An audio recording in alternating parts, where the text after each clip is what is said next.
Hello student, SGT classes के online portal पर आपका स्वागत है। आज मैं आपके लिए बहुत ही खास वीडियो लेकर आया हूँ जो कि हमारा किरचॉफ के फर्स्ट एंड सेकंड लॉ से है। आइए इसको समझते हैं। सबसे पहले सभी स्टूडेंट से मेरा अनुरोध है कि हमारे चैनल को सब्सक्राइब कर दीजिए और बेल आइकन पर क्लिक कीजिए ताकि सभी वीडियो आप तक पहुँचती रहें, और सभी वीडियो को लाइक और शेयर ज़रूर कीजिए। सबसे पहले किरचॉफ के नियम को समझना जरूरी होता है। ये एक हमारे कंप्लीट सर्किट पर लागू होते हैं। कंप्लीट सर्किट की डिटेल आपको पिछली वीडियो में मिल जाएगी, जिसका लिंक हमारे डिस्क्रिप्शन में दिया गया है। किरचॉफ के दो नियम होते हैं। किरचॉफ का पहला नियम होता है धारा का नियम, जिसको हम करंट लॉ बोलते हैं। ये हमारा पहला नियम होता है। तो करंट लॉ के अनुसार क्या होता है, यहाँ पे मैंने एक छोटी सी डेफिनेशन लिखी हुई है कि किसी इलेक्ट्रिक सर्किट में यानी विद्युत परिपथ में किसी भी बिंदु या फिर जंक्शन पर मिलने वाली धाराओं का बीजीय योग शून्य होता है। तो ये तो एक डेफिनेशन है। आइए इसको समझते हैं कि किस तरह से ये फॉलो होगा। तो यहाँ पे हमने देखा है, ये आपके सामने एक फिगर है। ये होता है हमारा नोड।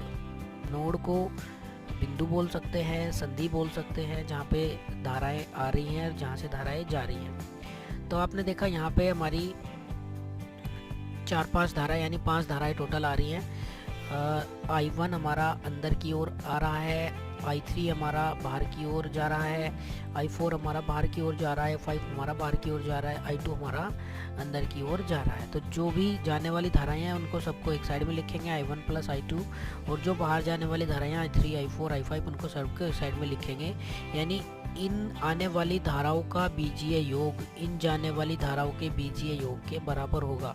ये रूल कहता है, और इस रूल के अकॉर्डिंग हमारे एग्ज़ाम के काफ़ी न्यूमेरिकल सोल्व भी इजीली तरीके से हो जाते हैं। तो यहाँ पे मैंने ये लिखा भी है कि जो टोटल धाराएं होंगी उनको सिग्मा आई के नाम से भी प्रेजेंट कर देता है। कभी कभी रूल का फार्मूला ये भी बोल देता है कि सिग्मा इजकल टू 0, यानी कि अगर हम इनको जो जाने वाली है उनको इधर दूसरी साइड ले जाएंगे अपोजिट साइड में, तो माइनस में आ जाएंगी, और टोटल इनका जो योग है वो हो जाएगा हमारा 0।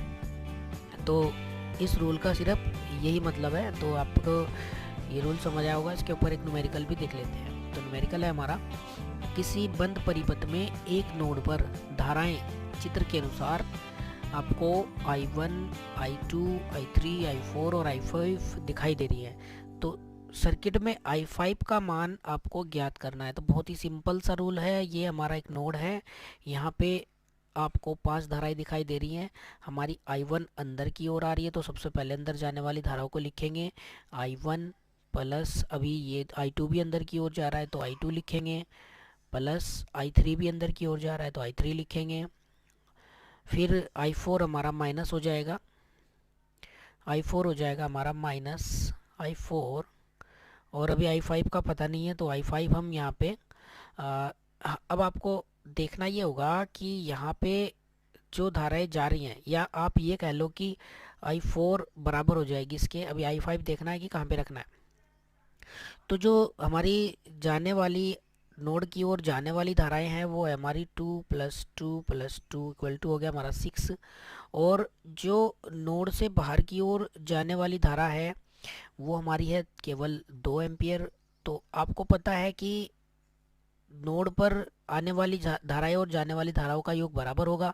तो यानी कि जब 6 योग है, 2 यहाँ पे है, तो हमारा क्या आएगा, +4 अगर इसमें आ जाए तो हमारा 6 एम्पियर हो जाएगा। यानी 4 एम्पियर हमारा I5 कहाँ पे होगा, बाहर की ओर होगा। तो 4 एम्पियर आ गया हमारा आंसर बाहर की ओर। तो इस तरह के ये बहुत ही सिंपल से क्वेश्चन हैं और इनके सिंपल से सॉल्यूशन है, तो आप इनको समझ लीजिए।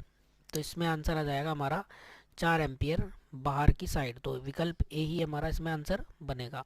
तो उस तरह से इसका सिंपल सा क्वेश्चन एग्जाम में आ जाता है, जो कि आपके लिए जो है एक क्वेश्चन के लिए बिल्कुल आंसर दे देता है। तो सेकंड नियम समझते हैं। सेकंड नियम हमारा किरचॉफ का विभवांतर का नियम, यानी कि किरचॉफ का वोल्टेज लॉ। तो किरचॉफ के वोल्टेज की लॉ की एक सिंपल सी डेफिनेशन मैंने बताई है यहाँ पे, कि किसी बंद लूप या परिपथ में, लूप का मतलब कोई भी हमारा सर्किट ही होता है, परिपथ सर्किट में विद्युत वाहक बल यानी कि वोल्टेज सोर्स वोल्टेज सोर्स जो लगे हैं उनसे जो ईएमएफ निकल रहा है उनका योग, उनका बीजगणितीय योग उस परिपथ के प्रतिरोध के सिरों पर उत्पन्न विभवांतर के बीजीय योग के बराबर होता है। तो यहाँ पे इसने थोड़ा डेफिनेशन को घुमा दिया है। मैंने आपको एक सिंपल वे में बताता हूँ, आपको एक चित्र के जरिए आपको समझा देता हूँ कि यहाँ पे देखो हमारे बहुत सारे एक या दो रेजिस्टेंस लगे हैं, तो रेजिस्टेंस से करंट भी फ्लो होगा। तो आपको पता है वी इक्वल टू क्या होता है, आई आर होता है। तो यहाँ पे ये क्या कह रहा है कि इन दोनों का आई और आर का गुणनफल है ना, और इसका भी आई और आर का गुणनफल, अगर इन दोनों को जोड़ दिया जाए तो वो इस टोटल वोल्टेज के बराबर हो जाएगा। यानी कि एक सिंपल वे में फार्मूला बन जाता है कि sigma E equal to sigma I R, जहाँ पे सिग्मा ई का मतलब है एक से ज़्यादा विद्युत वाहक बल, इक्वल टू एक से ज़्यादा विद्युत वाहक बल, और हमारा आई आर का मतलब हो गया एक से ज़्यादा करंट और उनके गुणनफल का रेजिस्टेंस, यानी I one R one plus I two R to.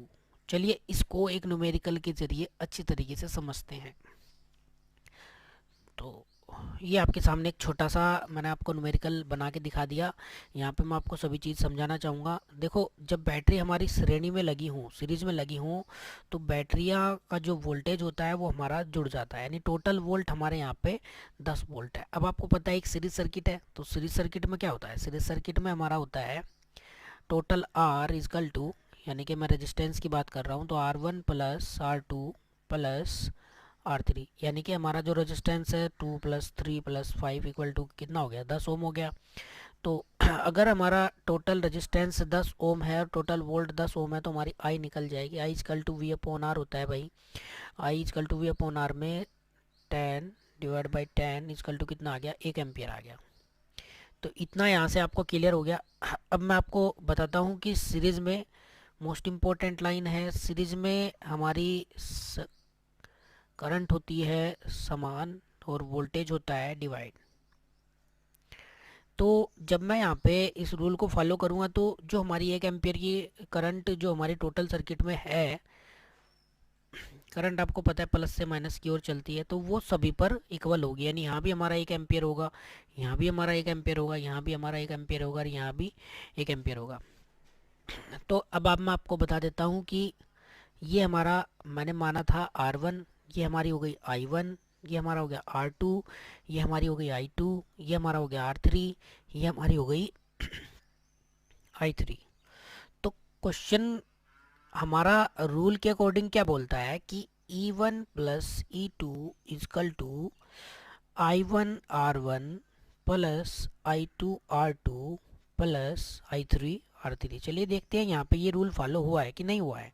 तो हमारा E1 था 6 प्लस 4 इक्वल टू 10 हो गया भाई, और I1 कितना है, I1 है हमारा, I1 है 1 एम्पियर इंटू R1 कितना है 2 प्लस I2 कितना है 1 एम्पियर, R2 कितना है 3 प्लस I3 कितना है हमारा 1 एम्पियर, और R3 कितना हो गया हमारा 5। तो यहाँ से ये टोटल आ जाएगा 2 प्लस 3 प्लस 5 इक्वल टू 10। यानी कि हमारा ये जो है क्वेश्चन बिल्कुल ही सही है और हमारा रूल भी इसी तरह से लागू होता है। तो इस रूल के अकॉर्डिंग हम अपने किसी भी रेजिस्टेंस पर करंट और वोल्टेज का मान इजीली तरीके से ज्ञात कर सकते हैं। यानी हमारा इस पर हमारा जो टोटल वोल्टेज आया है वो हमारा आया है 2 वोल्ट, और हमारा R2 पर जो टोटल वोल्टेज आया है वो हमारा आया है 3 वोल्ट, और हमारा जो R3 पर वोल्टेज जो आया है वो आया है 5 वोल्ट, और 5 और 3 8 और 2 10, तो यानी कि 10 वोल्ट हमारे इन 10 वोल्ट के बराबर ही है।